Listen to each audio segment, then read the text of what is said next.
As of a few months ago, we only knew of one person in the area who had Google Glass. That beta tester swung by our building, and he couldn't help but draw a crowd. People were peppering him with questions about the eyewear. Yeah, but are these things worth all the attention they're getting? Here to compute this, Thor Schrock from Schrock Innovations. We're going to pepper you. We are going to pepper you. There we go. I've tried those things on, and there's an adjustment. There's a little bit of a learning curve. Yeah, a little bit. It's not bad. What are your initial thoughts? Well, you know, first off, Schrock applied to the beta program about a year ago. And at the time, they were not business owners. They weren't interested in business owners. They wanted to get people. Now, I got an email on Monday that we had the privilege to purchase them if we wanted to, and so I went ahead and did it Monday, and they arrived on Tuesday. So it was really quick. They told me 5 to 7 days, and they arrived the next day. So what is Google Glass? I don't want to assume everyone watching is familiar with the technology. All right. Basically, what this does is it puts a 4-inch screen above, just above the field of vision of my right eye.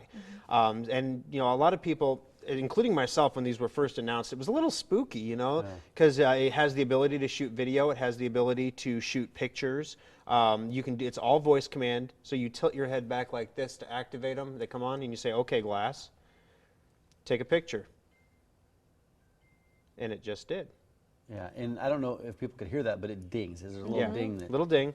But and it's not like a cell phone. This is what's weird. You know, with a cell phone, you're used to framing up your shot and pushing, take a picture, you know. With Glass, if you try to frame it up, it just gives you a wacky looking picture because it literally takes a picture of whatever you're looking at. So I was looking at Mike, so I've got a picture of Mike. Mary was not in the picture. But it detects exactly where your eye is to a fraction of a degree to know. Well, it does that, and also it's where you turn your head and what you're looking at. So you know, it's kind of weird because my daughter's first birthday party was on Saturday, and I said, well, let me shoot a video and share it on Facebook, which was really easy to do. You shot it with those? Yeah, with these. So what's the quality like? The quality is pretty good. It's good web quality. I mean, it's got 12.5 gigs of storage in the Glass itself. So not a lot. Not a lot, but enough to shoot videos and things like that. It has an optional earbud that you can put in your ear, but I'm deaf in one ear.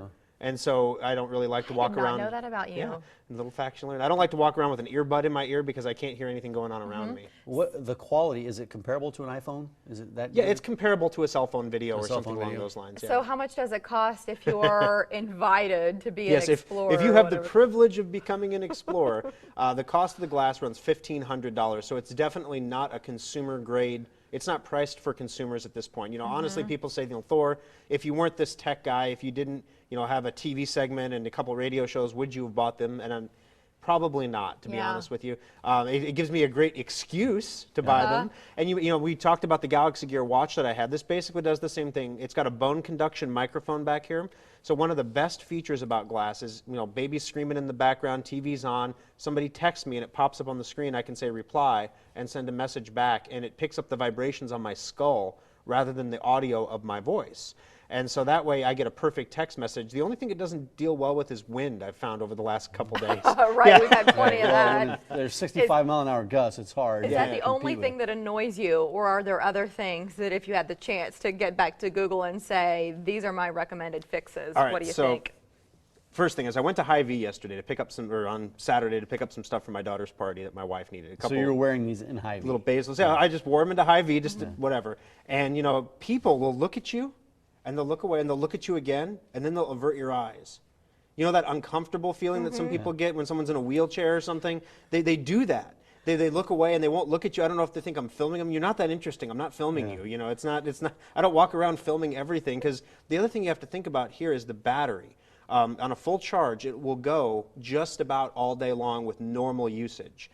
One of the other so what I don't like about it is literally every single employee at Hy-Vee pulled me aside in the frozen section, in the bakery section, in the you know. They wanted to talk about Hey, can you tell me about that? So I'm hoping by doing a segment today, you can answer everybody's questions. Maybe I can answer them all. Save coming some into the time building, down the road. Just walking down the hall, people were looking at me in the building here, and a couple people asked me, you know, well, what do you think? I'm like, I'll tell you all about it on the segment. Well, they're pretty popular. So any idea right now? Google's still they're beta testing. There's only about 100 apps available for them, and the only app out there that looked like it was even worth downloading, which I haven't downloaded yet, but was an app called Blackout, and it's quote unquote a battery saving app, so that when you're shooting a video, it turns off the eyepiece, because you can see in the eyepiece when I'm doing something on it. You can see a light in there. And so people know when you're shooting video. But Blackout shuts that screen off to save your battery, of course. But one of the things I love about them, though, is driving directions.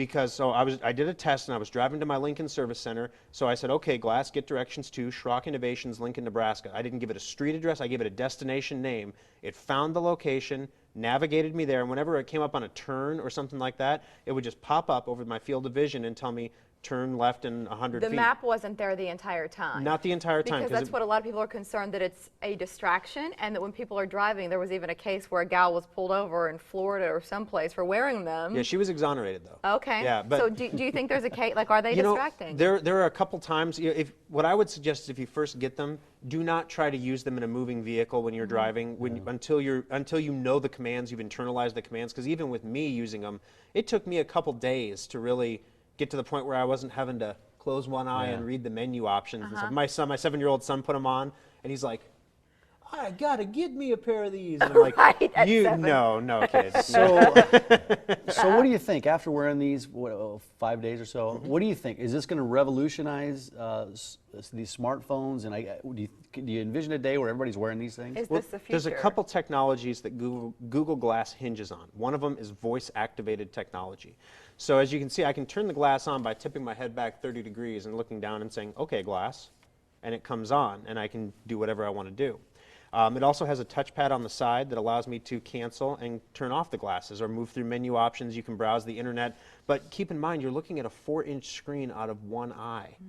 You know, I mean, you're not going to be able to read. There's not a pinch and zoom. So until the voice technology allows you to automatically do stuff with it, it's got a little ways to go yet. But I have to tell you, for driving directions and text messaging and answering phone calls when your phone isn't handy or your hands are occupied, like with a baby, they are amazing. And the baby doesn't even know what to think of them. Sunglasses she'll grab at, but she doesn't even know to grab at these. Thor, we got to go. SchrockInnovations.com is a website. Learn all about Schrock Innovations. Thanks, Thor. Thanks for your time. Really informative. We appreciate your time. stuff. So tomorrow, the author of that book, here, Let me get that. I know, it's out of reach. My arms aren't 6 feet long. We'll be right back. This guy, Paul McKenna. Stick around.